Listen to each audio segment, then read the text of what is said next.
Assalamualaikum warahmatullahi wabarakatuh. Perkenalkan, nama saya Lucy Ristiani dari program studi Perbankan Syariah semester 5. Alamat rumah saya ada di Desa Gadungan, Kecamatan Gandusari, Kabupaten Blitar.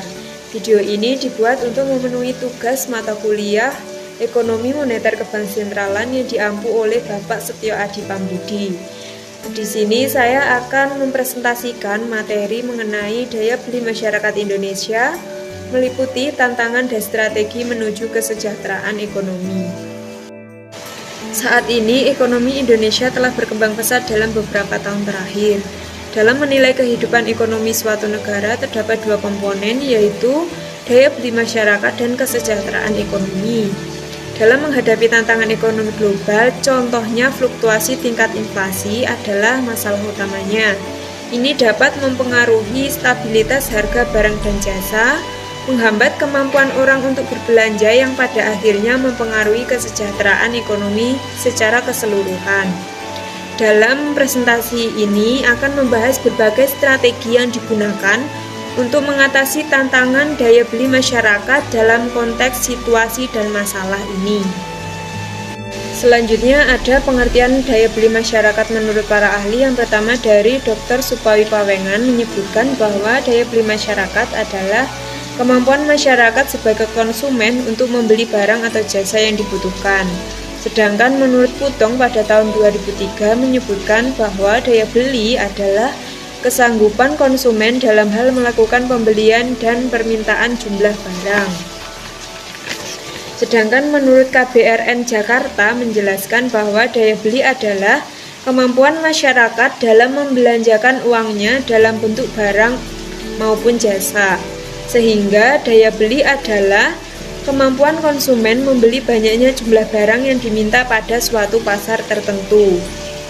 Faktor-faktor yang mempengaruhi daya beli masyarakat yang pertama ada tingkat pendapatan. Makin tinggi pendapatan seseorang, makin tinggi pula daya belinya.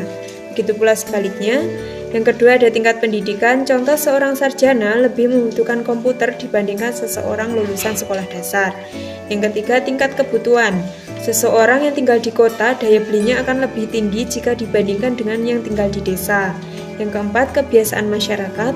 Penerapan pola hidup ekonomis, yaitu dengan membeli barang dan jasa yang dibutuhkan, maka secara tidak langsung telah meningkatkan kesejahteraan hidup.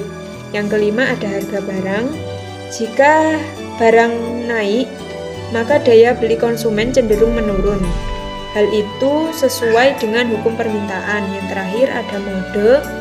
Barang-barang yang baru menjadi mode dalam masyarakat biasanya akan laku keras di pasaran, sehingga konsumsi bertambah.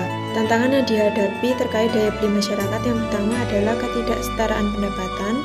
Jika sebagian masyarakat memiliki pendapatan yang tinggi dan sebagian yang lain memiliki pendapatan yang rendah, maka terjadi kesenjangan yang menghambat daya beli masyarakat. Yang kedua, ada ketidakpastian ekonomi. Konsumen dapat menjadi lebih cerdas dalam pengeluaran ketika ada ketidakpastian ekonomi, seperti resesi atau fluktuasi pasar keuangan. Yang ketiga, ada tingkat pengangguran yang tinggi. Daya beli masyarakat dapat sangat dipengaruhi oleh tingkat pengangguran yang tinggi. Pengeluaran barang dan jasa dapat dikurangi oleh orang yang kehilangan pekerjaan atau tidak yakin dengan pekerjaan mereka. Biaya hidup yang meningkat. Bertambahnya biaya hidup terutama untuk kebutuhan dasar seperti makanan dapat meningkatkan tekanan pada daya beli masyarakat. Yang kelima ada inflasi yang tinggi. Inflasi tinggi dapat menyebabkan harga barang dan jasa naik drastis, membuat konsumen sulit memenuhi kebutuhan mereka. Yang keenam ada beban utang yang tinggi. Dan yang terakhir, kurangnya akses terhadap pendidikan dan pelatihan. Untuk mengatasi masalah ini diperlukan pendekatan menyeluruh yang melibatkan pemerintah, sektor swasta, dan masyarakat secara keseluruhan. Selanjutnya, strategi menghadapi daya beli masyarakat menuju kesejahteraan ekonomi Indonesia. Yang pertama, ada kebijakan ekonomi yang inklusif. Kebijakan ini mencakup pemberian insentif kepada sektor ekonomi yang dapat menciptakan lapangan pekerjaan, meningkatkan pendapatan, dan mengurangi disparitas ekonomi, seperti subsidi. Yang kedua, ada pendidikan dan pelatihan keterampilan. Dengan meningkatkan keterampilan dan kualifikasi tenaga kerja, kita dapat menciptakan lingkungan di mana masyarakat memiliki akses yang lebih baik ke pekerjaan yang menghasilkan uang. Yang ketiga, pemberdayaan ekonomi lokal dapat membantu UKM tumbuh dan menciptakan lapangan pekerjaan dengan memberikan akses ke pasar yang lebih luas, modal, dan pelatihan.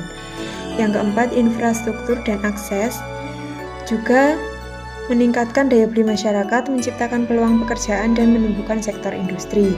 Yang kelima, keberlanjutan ekonomi dan lingkungan. Keberlanjutan lingkungan harus sejalan dengan kesejahteraan ekonomi. Langkah-langkah ini tidak hanya meningkatkan kesejahteraan ekonomi, tetapi juga menciptakan fondasi untuk pertumbuhan yang berkelanjutan dan inklusif. Yang terakhir, ada kesimpulan dari presentasi yang telah saya sampaikan, bahwa Indonesia dapat mengatasi masalah daya beli masyarakatnya dan membangun fondasi untuk pertumbuhan ekonomi yang berkelanjutan, yang menguntungkan seluruh masyarakat dan menjaga kesejahteraan ekonomi yang inklusif, jika tantangan dan strategi dapat diatasi dengan baik. Sekian presentasi dari saya, semoga yang saya sampaikan dapat bermanfaat.